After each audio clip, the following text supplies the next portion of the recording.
everyone, it's Linda Lee from Living Like Lee. In this video, I'm just going to be doing an unboxing of the Series 6 Apple Watch and a first impressions. I also just filmed a video, the exact same clothes, of my journey through my purchasing decision of the Apple Watch. So if you're interested in seeing my first impressions of the Apple Watch Series 6, please stay tuned.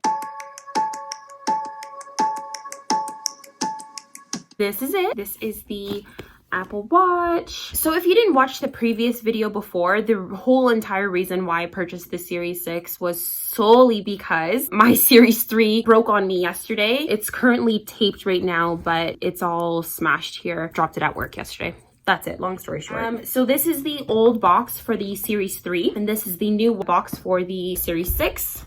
So that is just there in size comparison. So we've got a significant difference in size. Again, the Series 6 gold aluminum case, got the 44mm. So opening it, got two things here. Nice box here. Series 3 was just like a plain box. Nice different options of bands and cases that you can get.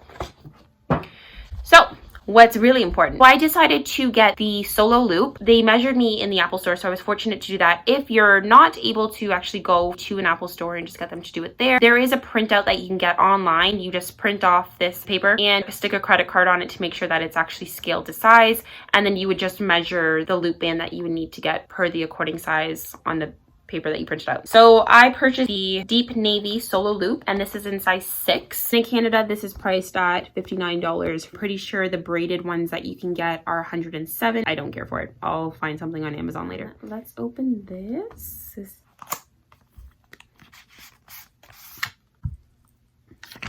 Oh, just paper stuff.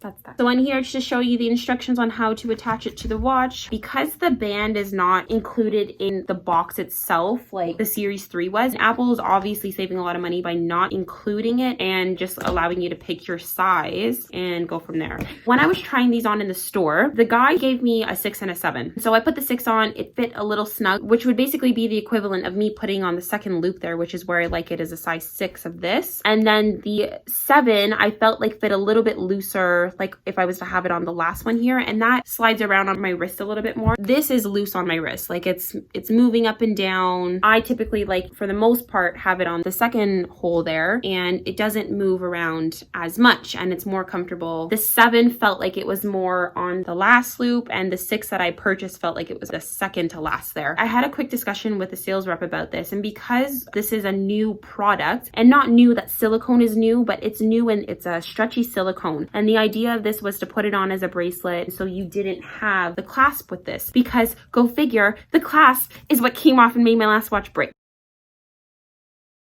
Here we are now. So that's that. It's not known yet if this is something that's going to be stretched over time. My thinking, because it's a stretchy silicone, from you just taking it off and on your wrist so much, I feel like it might stretch out over time. If you are stuck between two sizes, for example, for myself, I was stuck between a 6 and a 7. I opted for the 6 because if by any chance it does happen to stretch it over time, it might fit as a size 7. And now let's get to the actual watch. So this is what it looks like. The case is really tiny. Looks good. These little tabs to pull off. All right, so there we have it, and there is my actual watch. As suspected, the gold still looks pretty pink. That's the little case that it goes in. Not really a case, it's like a cardboard almost.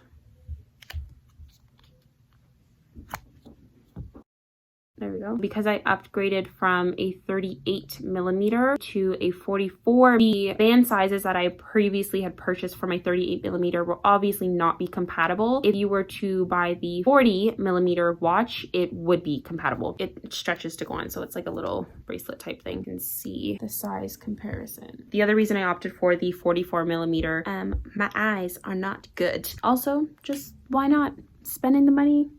Why the hell not? This is the first screen that appears here. English, Canada, start heading. This is what the watch is currently doing. This is also what's inside the box. I never actually take any of this packaging stuff out, but that's all the information that's in there. The charging cable is what is left inside of the box. What's new for this year is that the adapter is not going to be included in the box. And I don't think in any of their products going forward, they're hoping to be like 100% energy renewable or relying on the cell, something like that by 2030. I'm okay with this, and this now actually will just function as a second cable if I need it. I'm actually kind of glad that they're not including the adapters anymore. I mean, like, it's 2020. We all have adapters from every which type of electronic in the world possible. They contribute to a lot of landfill waste. They're not recycled properly. I've got this type of outlet system here. So the actual Apple Watch charging cable is just connected into one of these ports anyways. I got rid of the adapters long ago. So I think it's great that they've taken at least one thing out. Your watch is ready. Press the digital crown to start. Did you hear that? Oh, the little things excite me. Looks like everything's synced great. So that's right. That's for today, which is not bad. Those are my specs in case you're wondering. 4,000 steps today. That is significantly lower than what I normally do. This looks like it's the always on retina display. Push start on, and then it counts down from 15 seconds. Try again. What I do like about the graphics actually is that it's showing the red and blue, and it kind of looks like it's the circulatory system where you have your oxygenated and deoxygenated blood, and then it all kind of comes full circle, literally. Try again. Not looking so hot, Apple. I'll sit still and not talk. There we go. An oximeter is actually measuring with two infrared lights through the nail bed the amount of oxygen and deoxygenated blood that's passing through here in your peripheries, so your finger. That gives us an indication of how much oxygen is traveling through your blood. When you introduce the Apple Watch, which is reading through just your wrist, I question the validity of it. Validity? Can I speak? Not to say that it's not accurate. Again, I guess I'll have to try that out with an actual oximeter on one finger and then this reading. So the ECG, I don't believe that was introduced until Series 5, so we're going to try that out for the first time right now. The ECG is inconclusive. Let's try one more time. There we go. So we have sinus rhythm, and we want sinus rhythm. That's a normal rhythm. My average heart rate right now is about 68 beats per minute. So from the first reading that was being done, it didn't look like normal sinus rhythm anyways. And like the PQRST, the waves were not, it just didn't look right. The second one that was being done, it did look more consistent. Obviously it did show normal sinus rhythm. And then I like the fact that it shows you the heart rate, which it should. So for a normal healthy adult, we'd like people to be anywhere from 60 to 100 beats per minute. If you're below 60, you're bradycardic. If you're over 100, you're tachycardic. Now this is all relative per the person. Again, you got to read the whole picture, not just look at one number, and that's what it is. For an athlete, for example, that trains very vigorously, they might have a lower resting heart rate than the average person, say maybe around 50, and that's completely fine because it's relative per that person's situation. If you have other accompanying symptoms with that, for example, really dizzy when I stand up, there might be a blood pressure issue that you have going on there. There could be a multitude of different issues that you have going on. So you can't just look at the number and just see it for what it is. You have to look at the entire picture. This ECG reading with my finger on a wheel is not gonna compare at all to a 12-lead ECG done in a hospital. It's just not. But it's still a cool feature to have there. I do appreciate you can see trends, and if something pops up, it's definitely something that would be worthwhile mentioning to a healthcare provider. Just before I forget, because I think I've ended this video about 5 times now. Pre-pandemic, I'm already a super germaphobe, hygienic person, especially with washing hands. Especially with all of this going on right now, it's super important to wash your hands. Let's go to my kitchen and go wash my hands, and let's see how this works. I'm actually excited to try that out. So I've got my soap here. This is actually dish soap. You're not supposed to.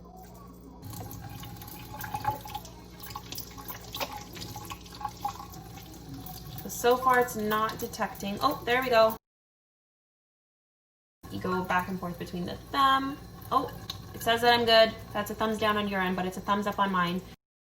Anyways, so that's it for my first impressions and unboxing of the Apple Watch Series 6. If you enjoyed this video, or if you thought I was just rambling on forever, thumbs it up. Just happy that you watched, and thank you for being here. Remember to wash your hands, stay safe, guys, and thank you for watching. Bye! This is can't even say my own name. Cheers to awkward side notes. Bye!